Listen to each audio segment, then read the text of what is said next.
نعم السلام عليكم ورحمة الله وبركاته. وعليكم السلام ورحمة الله وبركاته. nongeye kukwakira ni iby'agaciro kuba kuri uyu mwanya tugiye kuganira iminota mike, sinzi wenda insanganyamatsiko y'uyu munsi tugiye kuganiraho niba ari iyihe, kugira ngo n'umuntu wenda uri bufungure iyi video akitangira aze kugira amatsiko yo kuza kwireba yose. نعم، الحمد لله رب العالمين الذي هدانا للإسلام وما كنا لنهتدي لولا أن هدانا الله، والصلاة والسلام على أشرف الأنبياء والمرسلين سيدنا حبيبنا محمد صلى الله عليه وسلم وعلى آله وأصحابه وسلم تسليما كثيرا إلى يوم الدين. وبعد، ishimwe ikuzo bisingizo byuze bikwiye Uwiteka Allah tabaraka wa taala, hashimwe kandi hasingizwe Allah murezi nayo muremyi ibyaremwe byose, watuyoboye inzira cyangwa se idini y'Ubuislamu twari kuyoboka biteze kuba ubushake bw'Uwiteka Allah tabaraka wa taala. Ndavugisha ururimi nemeza ku mutima ko nta yindi mana ikwiye gusengwa mu kuri uretse Imana imwe rukumbi. Ndavugisha ururimi nkanemeza ku mutima ko Muhammad sallallahu alayhi wa sallama ari intumwa y'Imana akaba n'umugaragu wayo, niyo ntumwa ya nyuma, nta ntumwa izaza nyuma ye. Allah turamusaba ko yasakaza amahoro imigisha kuri iyo ntumwa yo nabiwe n'abasangirangendo be n'abazakurikira intumwa kuzageza ku munsi w'imperuka. Naam, nk'uko umuvandimwe Jaludi ubimbajije, insanganyamatsiko y'uno munsi ni iyihe? Insanganyamatsiko y'uno munsi ndagira ngo tuganire ku isomo riri buze kugirira abayisilamu akamaro ndetse n'abatari abayisilamu. Nahisemo uno munsi wa none ko tuganira kuri Yesu ninde na Muhammad ninde. Turebe Yesu muri Bibiliya, amagambo yivugiye ahamya ko ari intumwa y'Imana, ndetse n'amagambo Yesu ubwe yivugiye muri Qur'ani ahamya ko Muhammad ari intumwa y'Imana, ndetse na Bibiliya ubwayo ibimenyetso bigaragara, dalail zigaragaza ko Yesu yavuze ko ari intumwa y'Imana. Kandi iyo tuvuze intumwa n'uwoherejwe n'Uwiteka, ariko benshi mu bantu bumva yuko kwitwa intumwa ari ikintu gisuzuguritse. Bamwe bumva nyine bita Yesu ngo ni Imana, ngo ni umwana w'Imana, ngo ni Imana mu butatu butagatifu. Ese koko ibi bintu Imana ko tuzi yuko ari imwe, ntiyabyaye ntiyabyawe, kwita umuntu ngo ni umwana w'Imana? Imana igira abana? Imana yabonanye n'umugore? Uramutse usobanuye ngo hoya ngo ni kubw'imbaraga, ngo ni kubw'umwuka gute? Turabireba turaza no kubisobanura. Iyo rero akaba ariyo nsanganyamatsiko ino munsi wa none. Yesu ninde, Muhammad ninde, twifashishe Bibiliya ndetse na Qur'an. Naam, ndumva ari insanganyamatsiko ikomeye, ariko simpamya ko bijyanye n'igihe dufite, kubera ko dufashe video amasaha yo gusara ari hafi salatu dhuhuri. Ndakeka ko wenda dushobora kuzagira wenda part 2 ku bantu bari buze kureba iki kiganiro. Ndakeka ko bazategereza na part 2 iri buze kuba part 1, sibyo hari? Nta kibazo. Naam, ngaho ndumva watangira, umwanya ni wawe. Naam, urakoze muvandimwe Jalud. Ubundi reka duhere ku ntumwa yacu Muhammad sallallahu alaihi wasallam. Muhammad ubundi bisobanuye ngo uwahawe ibisingizo cyangwa se wasingijwe. Iyo mim ni mim maf'ul bih, Muhammad. Nuvuga ngo iri zina yarihawe na sekuru witwaga Abdul Muttalib, ararimuha bitewe nuko yamubonagaho ko ari umwana w'ubupfura, umwana w'imico myiza, umunyakuri, umwizerwa. Ayo yose ni amazina yagiye ahabwa intumwa y'Imana. Bavuga ngo Muhammad rero yavukiye Makka mu mwaka wa 571, wiswe umwaka w'inzovu. Walaqad sumiya amul fil, wiswe umwaka w'inzovu kubera ko hari igitero cy'inzovu cyari kifashe inzira kigiye gusenya Al-Kaaba. Al-Kaaba rero ni iriya nyubako mubona, kari akantu kameze nka kibe mubona i Makka. Bamwe mu batari abayisilamu bavuga ko abayisilamu ngo bajya gusenga ngo kare ngo ririya buye. Ntabwo abayisilamu twe dusenga ibuye, dusenga Imana. Iriya ni inzu Allah subhanahu wa ta'ala yamanuye, ririya buye arishyira hariya. Ategeka intumwa y'Imana Ibrahim guhamagara amahanga yose kuza kubahiriza imigenzo ya Islam, kuza gusenga Allah subhanahu wa ta'ala bari hariya.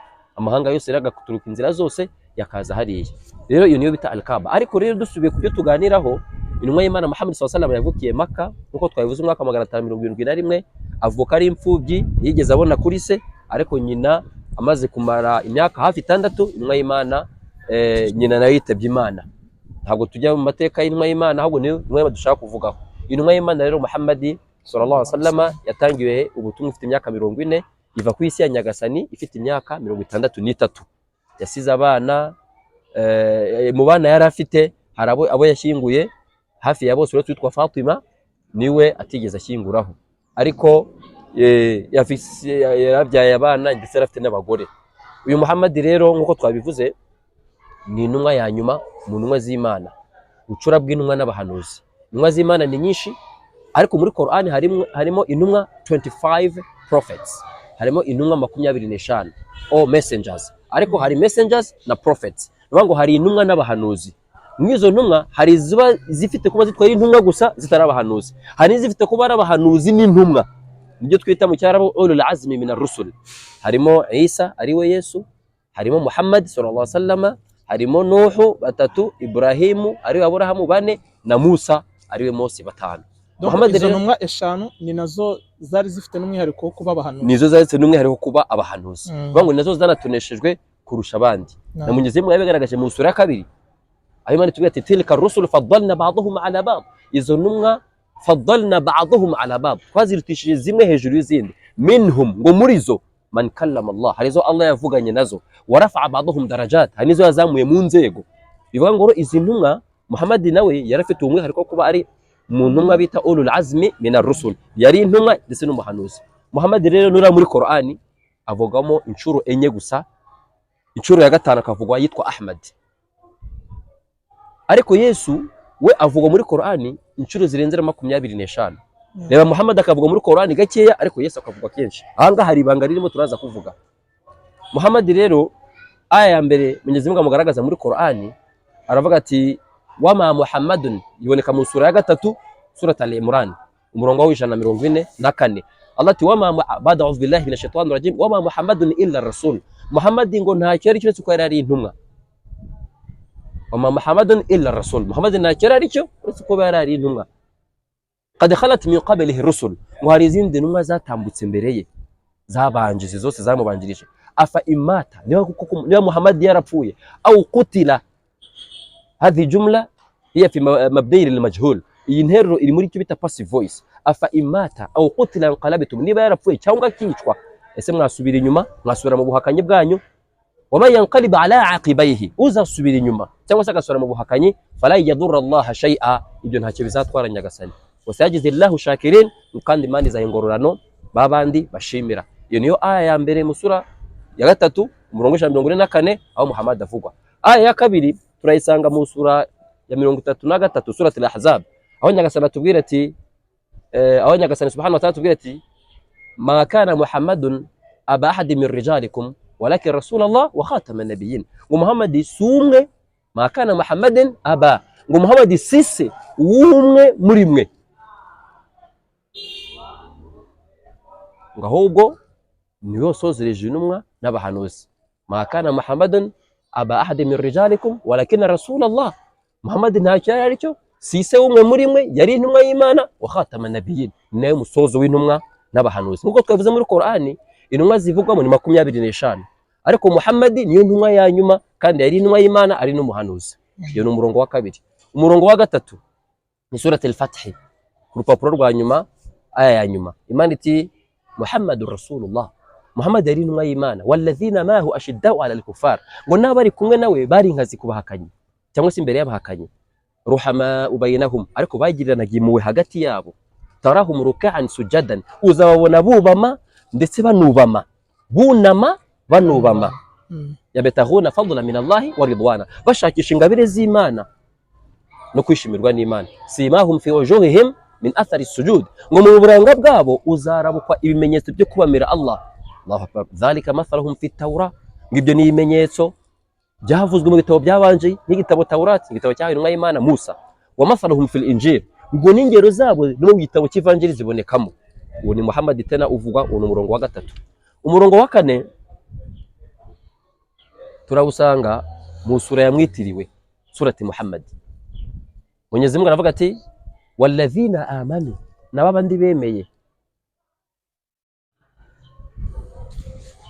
wa'amilu salihat, bagakora n'ibikorwa byiza, wa amanu bima nuzila ala Muhammad, ngo bakemera n'ibyahishuriwe umuhanuzi Muhammad, wa huwa al-haqqu min rabbihim, ukuntu kuri guturutse kwa nyagasani wabo.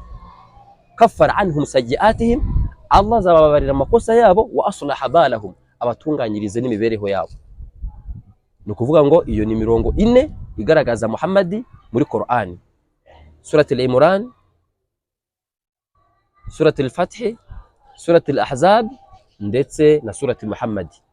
Izo nizo aya enye Muhammad aboneka muri Qur'ani. Aya ya 5 azayitwa Ahmad, iboneka mu sura 61 bita Surati Saffa. Imaniti wa idh qala Isa ibn Maryam, hano no Yesu ngo ugiye kuvuga the advent or the coming of the prophet Muhammad, ukuza. Nuvuga ngo he is going to predict, agiye kuvuga ibizaza. Uyu ni Yesu. Burya agiye guhanura, rakoze cyane, guhanura, to predict, prédire. Agiye guhanura yuko Muhammad ari intumwa izaza. Iyi aya iboneka muri surati Safa, Imana iti wa idh qala, ngo muzirikane Isa ibn Maryam, Yesu mwene Maria, ubwo yabwiraga abanyayisirayeli, ya bani Israel, yemwe mwa abanyayisirayeli mwe, inni rasulullahi ilaykum, ngo mukuri njyewe ndi intumwa y'Imana kuri mwe, ndi intumwa y'Imana yaboherejweho, musaddiqan lima bayna yadayya min at-Tawrat, ngo naje gushimangira ibyambanjirije mu bitabo, nk'igitabo cya Tawrat, kuko twazi ko ni igitabo cyahawe intumwa y'Imana Musa, ariwe Mose. Mose, igitabo cy'amategeko. Cy'amategeko. Baraka abakristo bakunze kucita. Aha, icyo nicyo bita Tawrat, cyahawe Mose. Musaddiqan lima bayna yadayya min at-Tawrat, cyahawe intumwa y'Imana Musa, ariwe Mose. Wa mubashiran bi rasul, nje no kubaha inkuru. Mubashira ni mimwe mu maf'ulun bihi, mubashiran bi rasul, nje kubaha inkuru y'intumwa, yati min badi, iyo ntumwa izaza nyuma yanjye. Allah, reba Yesu ari kuvuga intumwa izaza nyuma ye, iyo ntumwa ntiravuka, yewe n'ababyeyi b'intumwa y'Imana bari batari bavuka. Reba ikintu gitangaza gikomeye, nuko waba uri nko muri 1910 ni urugero, ukavuga umuntu uzaza nko mu 2000 ho nk'imyaka 80 cyangwa sinarenze. Yesu no byivugira, ni Qur'an turi kuvuga, isura 31 surati Safa, yati min wa mubashiran bi rasul yati min ba'di ismuhu Ahmad, nje kubaha n'inkuru nziza y'intumwa izaza nyuma yanjye. Yesu aravuze ati nge ndi intumwa y'Imana yaboherejweho, naje gushimangira ibyambanjirije mu bitabo Tawrat, igitabo cyahawe intumwa y'Imana Musa, no kubaha inkuru nziza y'intumwa izaza nyuma yanjye yitwa Ahmad, ariwe Muhammad sallallahu alayhi wasallam. Qur'an ngo falamma ja'ahum bil bayinat, ngo amaze kubagezaho ibyo bimenyetso bigaragara, amaze kubagezaho izo nyigisho, qalu hadha sihrun mubin, baravuze bati ubu ni uburozi bugaragara, twakwemera gute ibintu turi kubona by'umuntu uvuga ngo intumwa izaza. Yesu icyo gihe baramupinze bamwe mu bantu, ariko yavuze ko Muhammad that he will be coming, ni intumwa izaza, his advent, ukuza kwe, his appearance, azagaragara. Yesu niwe wahishuye ko intumwa y'Imana izaza. Iyo akaba ari ibimenyetso igaragaza Muhammad muri Qur'an. Bivuga ngo rero Muhammad rero twe abayisilamu turamwemera, ni intumwa y'Imana. Yesu turamwemera, ni intumwa y'Imana, nta nubwo tuvangura. Muri surati al-Baqara isura 2, isura yitiriwe inka, Imana iti amana ar-rasulu bima unzila ilayhi min rabbih, intumwa y'Imana yemeye ibyayihishuriwe bivuye kwa Nyagasani we. Kullun amana billahi, bose bemera intumwa y'Imana, twese twemera intumwa y'Imana, wa malaikatihi, n'abamarayika bayo, wa kutubihi, n'ibitabo byayo, wa rusulihi, n'intumwa zayo, la nufarriqu bayna ahadin min rusulihi, ngo ntago tuvangura uwari wese mu ntumwa z'Imana. Yesu ni intumwa, Muhammad ni intumwa, Enoch, Idrisa ni intumwa, Ezekiel ni intumwa, izo zose ni intumwa z'Imana. Abrahamu ni intumwa, Mose ni intumwa. Wa qalu sami'na wa atana, turavuga tuti kandi baravuze bati turumva, turumviye kandi tuzashyira mu bikorwa. Sami'na, turumvise, wa atana, turanumviye tuzashyira mu bikorwa. Ghufranaka rabbana, Mana Nyagasani imbabazi niwe tuzisaba, wa ilayka al-masir, kandi garukiro ryacu riri iwawe. Bivuga ngo rero twemera Yesu nk'intumwa, twemera Muhammad nk'intumwa, kuko twavuze Muhammad rero iyo niyo mirongo muri Qur'ani igaragaza yuko Muhammad ari intumwa. No muri Bibiliya umurongo nuko ntawibuka, ariko mu magambo yanditswemo avuga ko ukuza kwa Muhammad, Yesu yaravuze ngo azaza ari umunyakuri, umwizerwa, uzagendera ku farasi yera, iyo twita burako. Burako mateka yo arazwi, mutume yagiye mu ijuru kuzana amasengesho, ajya gukora urugendo bita Isra wal Mi'raj. Isra ni ukuzamuka urugendo rw'ijoro, ni uko urugendo rw'ijoro. Mi'raj ni ukuzamurwa. Mutume yazamukiye ku farasi yitwa burako. Mu byo Yesu yishyuye muri Bibiliya yavuze ko intumwa izaza igendeye ku farasi yera ariyo yitwa burako. Uyu ni Muhammad rero, twe turamwemera nk'abayisilamu, ntabwo tumusenga. Kandi Qur'an ni amagambo ya Allah, ntabwo ari amagambo ya Muhammad. Qur'an tumenyeze ngo ati wama huwa biqawli sha'ir qalilan ma tu'minun. Qur'an ntabwo ari amagambo y'ibyivugo, qalilan ma tu'minun, ukwemera kwanyu ni guke. Wala biqawli kahin, nta nubwo ari amagambo y'abarozi cyangwa abacunaguzi, qalilan ma tadhakkarun, ukwibuka kwanyu ni guke. Tanzilu min man? Min rabbil alamin. Ni igitabo cyahishuriwe, ni igitabo cyahishuwe na Allah subhanahu wa ta'ala. It is a revelation that was revealed from Allah subhanahu wa ta'ala. N'urwibutso rwahishuwe n'Imana. Jibril ari uruzanya, ari marayika Gabriel harugeza ku Imana Muhammad sallallahu alaihi wasallam. Uyu ni Muhammad rero tw'Abayisilamu twemera, ntitumusenga ahubwo tumusabira amahoro n'imigisha kuko ari intumwa yacu yatwoherejweho kandi ni intumwa ya nyuma. Dusoreze rero kuri Yesu. Yesu nawe ni intumwa y'Imana, ubutumwa bwe Imana yaramutumye, kandi Yesu yavutse ku muntu ari we Mariya. Mariya mu Kinyarwanda, Mariam mu Cyarabu. Uyu Mariamu cyangwa se Mariya afite nyina witwaga Hana. Uyu Hana rero tubwirwa yuko ari we wabyaye Mariam. Mariam rero nawe abyara Yesu, kandi Mariya yari umuntu. Korani iti kana yakulani ta'am, ari Yesu ari na nyina bombi ko ari babiri, kana alif al-ithnain, baryaga ibiryo. Ngo bari abantu. Yesu yari umuntu, Mariya yari umuntu. Bivuga ngo rero uyu Yesu yavukiye i Betelehemu, avuka abyawe na Mariya, aza hano ku isi, aza ari intumwa y'Imana. Turabera muri Bibiliya, Yohana ufite ikaramu wenda yakwandika n'agapapuro, ibice 17 umurongo wa 3. Yohana 17:3 haravuga ngo iki? Haravuga ati ubu nibwo bugingo buhoraho, kuba kumenya ko ari Imana imwe rukumbi, kuba kumenya ko ari Imana imwe rukumbi, bakamenya agashyiraho rukumbi, rukumbi, bakamenya ko ari, bakamenya n'uwo watumye ari we Yesu Kristo. Bivuga ngo Yesu agaragaza ko ari intumwa yatumwe. No muri Qur'an Imana iti qul huwallahu ahad Allahu samad lam yalid wa lam yulad wa lam yakul lahu kufuwan ahad. Vuguti ni Imana imwe. Muhammad babwire vuguti ni Imana imwe. Qul in fi'l al-amri ni imperative mode, ni mu ntegeko. Vuguti Imana ni imwe, Allahu samad, Imana nyiri kwambazwa, kugaragirwa, kwishingikirizwa, kwizerwa, kwiringirwa. Lam yalid wa lam yulad, Imana ni yabyaye kandi ni yabyawe. Wa lam yakul lahu kufuwan ahad, nta n'ikimana isa nacyo, nta n'icyo yagereranywa nacyo mu byo yaremye byose. Kandi Yesu ni ikiremwa nawe. Kandi Yesu ni ikiremwa. Kandi Korani tubwira ko yari umuntu, we na nyina baryaga ibiryo. Iyo umurongo wa Bibiliya Yohana 12:3 haravuga ati yuko Yesu agaragaza ko ari intumwa. Undi murongo muri Yohana 20:17, Yohana 20:20 umurongo wa 17, Yesu aravuga ati ntunkoreho kuko ntarazamuka ngo njye kwa data, Imana yanjye ari nayo Mana yanyu. Ahubwo genda ubwire bene data ko ngiye ku Mana yanjye ari nayo Mana yanyu. Warabona no muri tona Bibiliya Abaroma, navuze ko ufite ikaramu yakwandika ino mirongo, Abaroma 8:14 haravuga ati abayoborwa n'umwuka w'Imana bose bitwa abana b'Imana. Bivuga ngo abayoborwa n'umwuka w'Imana bose, abakurikira ijambo ry'Imana bose bitwa abana b'Imana. Bisobanuye ngo même nous tous nous sommes les enfants de Dieu, we are the God's children. Natwe turi abana b'Imana, nahnu abnaullah, turi abana b'Imana. Iyo uvuze ngo Yesu uri umwana w'Imana, ntabwo Imana yabyaye, ntabwo yabonanye n'umugore, ubwo ni ubusembwa ubuhaye Imana. Hadha buhtanan azima, ni icyago gikomeye cyane. Bivuga ngo rero abagendera kuri wa murongo ari naho dusorezaho wenda ko amasaha ageze, uboneka muri Yohana igice cya 1 umurongo wa 1, imbere na mbere hariho jambo yaboranye n'Imana, jambo kandi yari Imana. Uyu murongo benshi mu bantu usobanukirwa nabi. Hashobora kubaho ishyamba, hakabaho ibiti, hakabaho n'umubaji.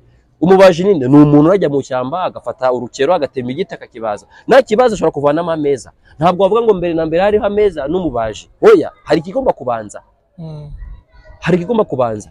Nuvuga ngo hari ameza hari n'umubaji. Igiti kiri hariya, igiti nicyo cyavuyemo ameza. Bivuga ngo rero Nyagasani nawe niwe wabanje, niwe alfa na omega. Huwa al-awwal mu surati al-hadid, surati w'icyuma. Ati huwa al-awwal wal-akhir wal-zahir wal-batin wa huwa bikulli shay'in alim. Imana niyo ya mbere, ni nayo izaheruka, niyo igaragara, nayo yihishe. Wa huwa bikulli shay'in alim, wa kandi Allah niwe mumenyi wa buri kimwe cyose. Bivuga ngo rero igisubizo Yesu yaragitanze. Turi umurongo Yohana 10:14 umurongo 24. Yohana 14 umurongo 24 haravuga bati unkunda azitondera amagambo yanjye. Yesu avuga amagambo, ntabwo avuze ijambo. Azitondere amagambo yanjye. Bivuga ngo azagendere ku magambo n'ibikorwa yabonye nkora, n'amagambo navuze yari yavuga ari nabyo akora. Ngo ariko iryo jambo mwumvise, umva Yesu, ariko iryo jambo mwumvise si iryanjye, Allahu Akbar, ni iryo wantumye. Yesu agaragaje cyane ko ari intumwa, ni iryo wantumye.